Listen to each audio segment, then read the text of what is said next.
1882 when the United States Lighthouse Board was established. That became the U.S. Lighthouse Service in 1910, and in 1939, lighthouses were placed under the supervision of the United States Coast Guard.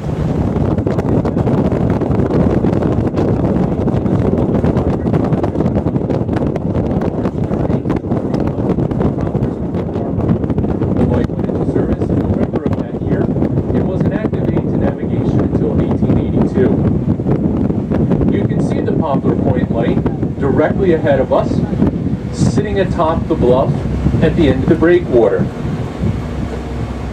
In a couple of minutes, the ship will turn to the left, and you'll be able to see the light off to your right. Pushing ahead of it a 12 to 15 foot storm surge and 30 to 60 foot waves. Substitute lighthouse keeper Edwin S. Babcock and assistant lighthouse keeper John Gansey scrambled to the top of the Plum Beach light to escape the rising tide. Ultimately, the two men found themselves in the fog bell chamber, which is the black cylindrical casement just beneath the light itself, surrounded by available here in the Ocean State, the proceeds from which go to the maintenance of the lighthouse.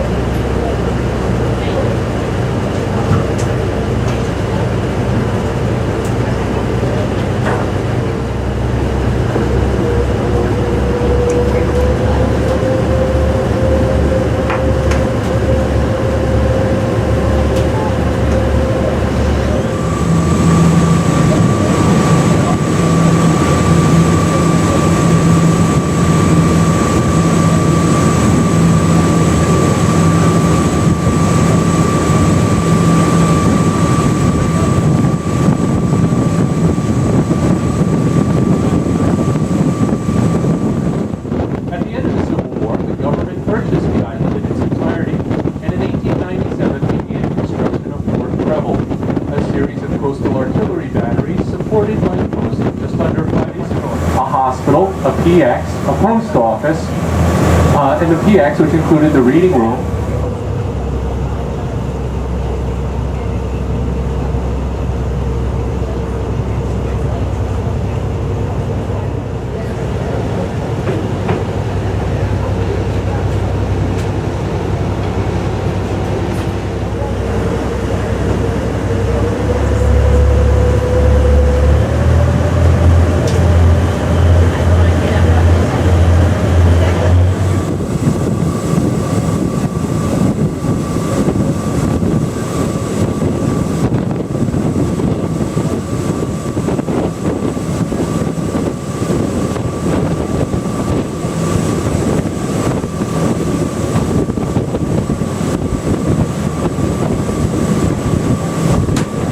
stand today as a memorial to the bravery of the men and women of the United States Lighthouse Service.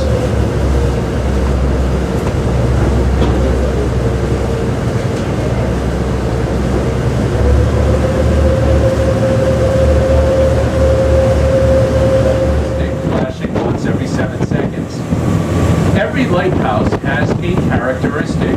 It is a unique pattern of flashes with uniquely timed intervals that enable mariners at sea to identify a lighthouse and their location based on the characteristic.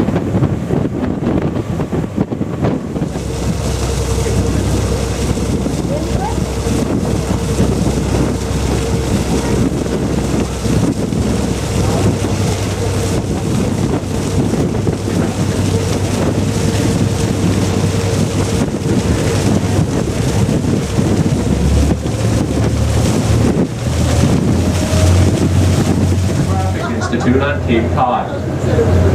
Agassiz was never particularly fond of the Castle Hill light.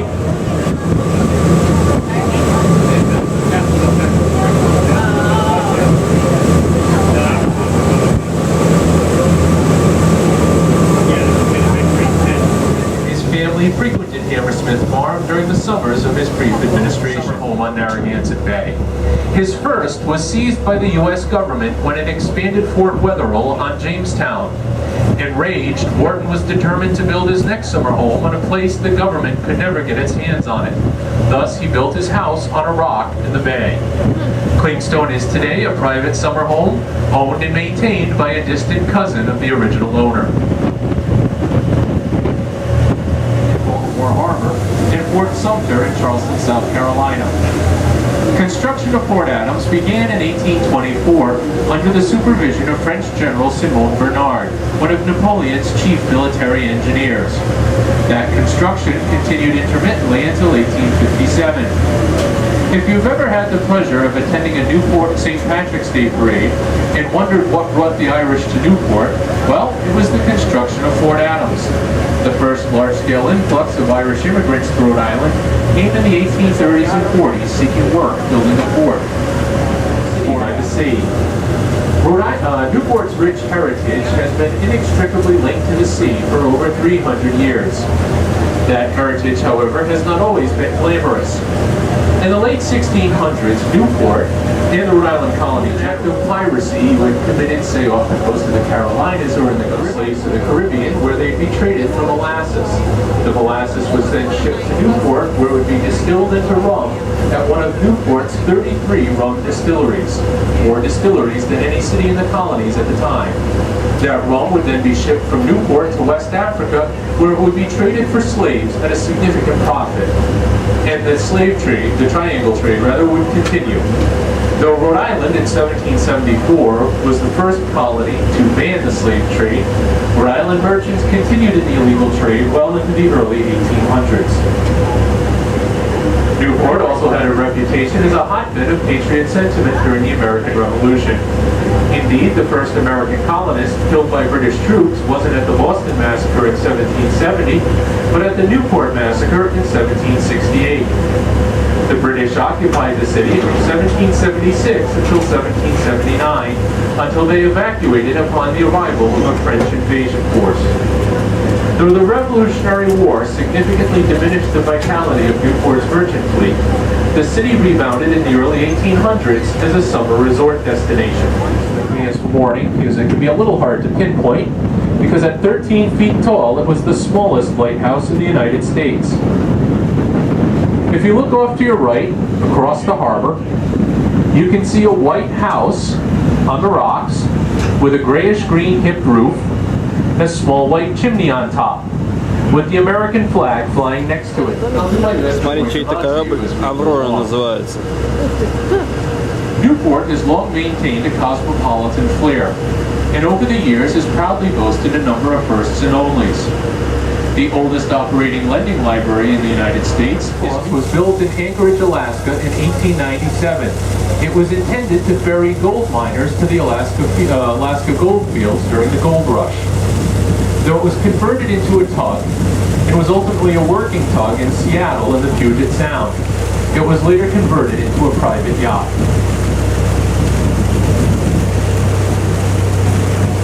CNET probably prominently featured in the film series Pirates of the Caribbean.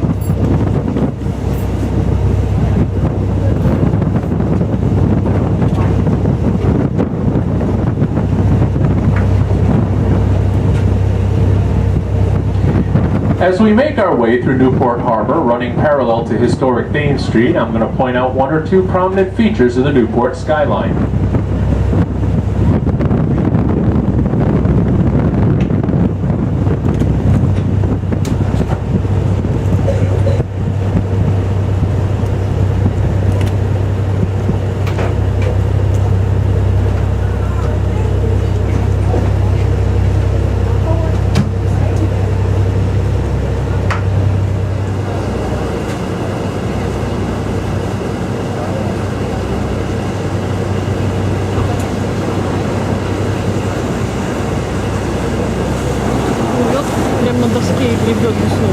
Ой.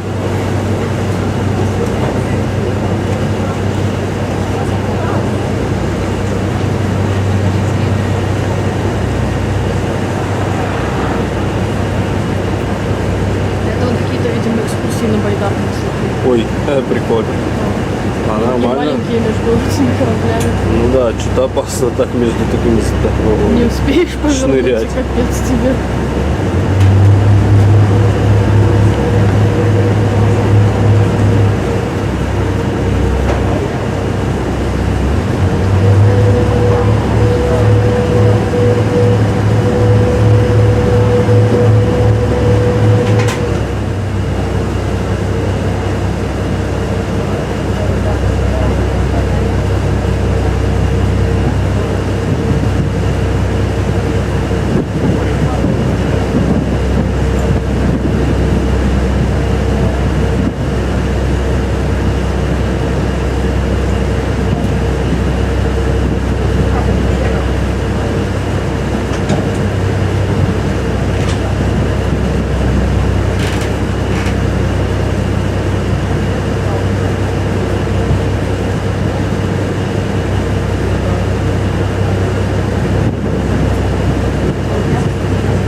Ну я просто видела, что если круиз будет, то можно делать. Ой, какой ужас. Давно она тут стоит.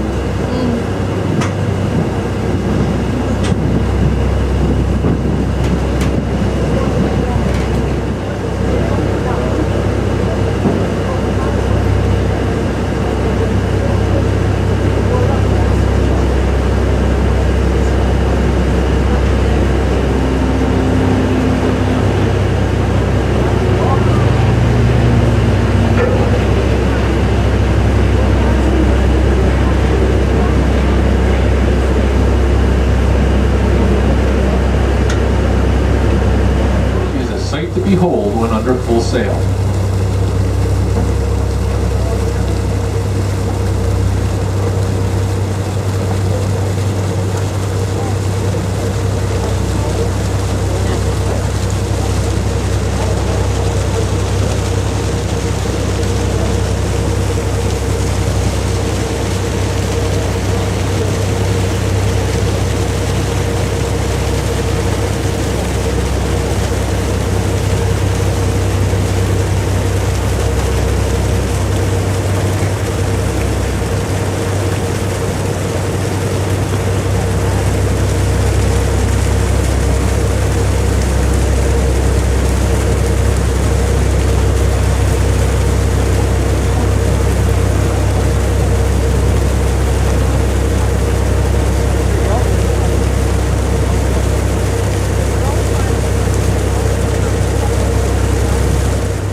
А, так вот, маяк, Да. мы по этому мосту едем. О, сейчас. так мы по этому мосту и поедем сейчас.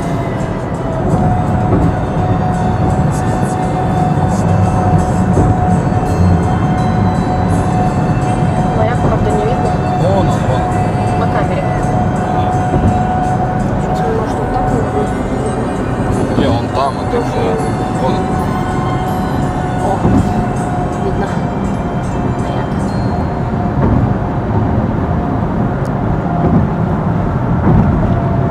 На обратном пути его можно будет заснять с другой стороны.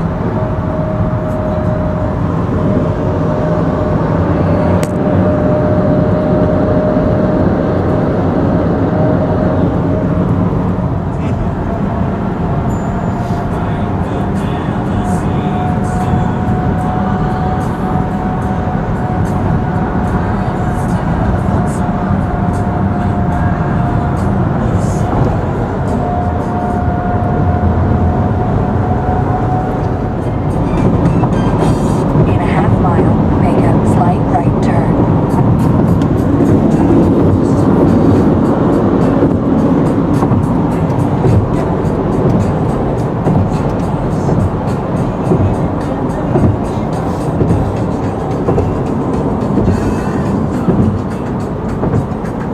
In a quarter mile, make a slight right turn. Then next right turn.